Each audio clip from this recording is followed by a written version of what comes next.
And so I could go, I mean, there's so many things about what's going on. I have a friend who is a priest. I know him over 25 years, and I was visiting him.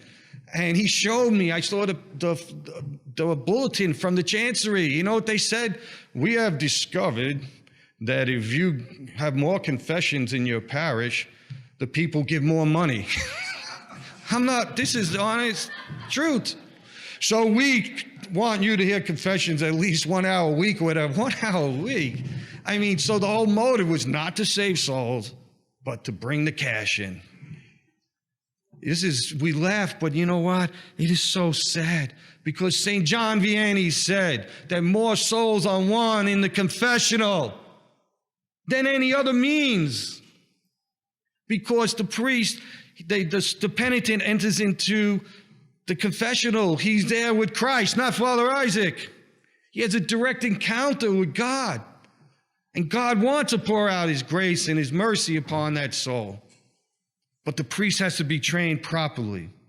When we talk about these crises, Our Lady appeared over 400 years ago in Quito, Ecuador, Our Lady of Good Success. And she warned us. The prophecies, I always tell people, we don't know the third secret, all that wasn't totally revealed, of course, in Fátima. But I said, go back 400 years ago. Our Lady knew they wouldn't reveal it. She gave a lot of the third secret 400 years ago at Quito. And no apparition describes what we're going through today better than Our Lady of Good Success.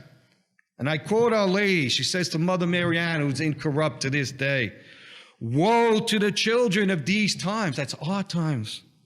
"It will be difficult to receive the sacrament of baptism, also that of confirmation, making use of persons in position of authority.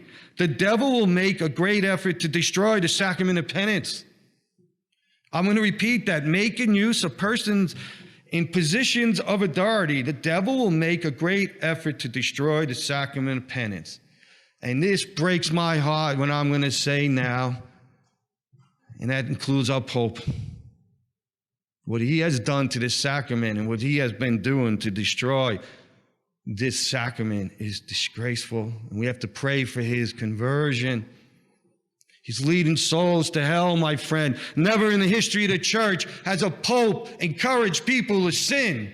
Never in the history of the church has a pope encouraged people to say in illicit marriages, committing adultery, and then tell them to go receive the sacrament of penance in the Eucharist. This is blasphemy and heresy. You hear me? Blasphemy and heresy. Amoris Laetitia is a document from hell, my friends, because there's some good stuff in there, of course, but the devil knows what he's doing. He always gives you a lot of the truth, and then he comes with his lies because he wants to snag you and bring you to hell.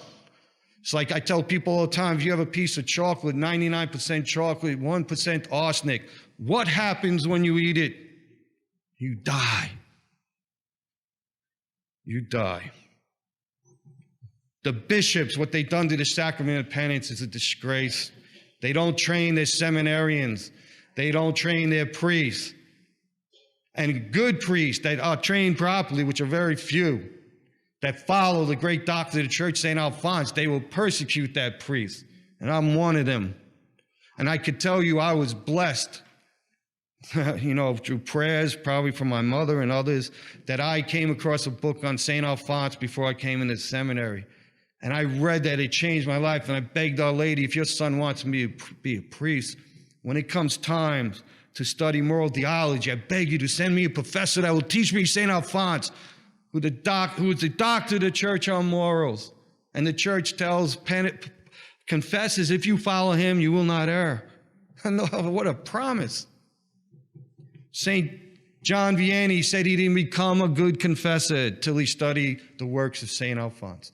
St. Pio followed only St. Alphonse in the confession, and when I'm a simple man, but when I read that, that's enough for me. And with the grace of God, when I made my first vows and I started studying theology, my order, we had great theologians from the old school, not the new one. And I had a holy professor who was a living saint. God rest his soul, Father Alphonse Sutton. And he taught me and all of us St. Alphonse. And I can't tell you the difference that made in my whole priesthood, because you're able to set souls free.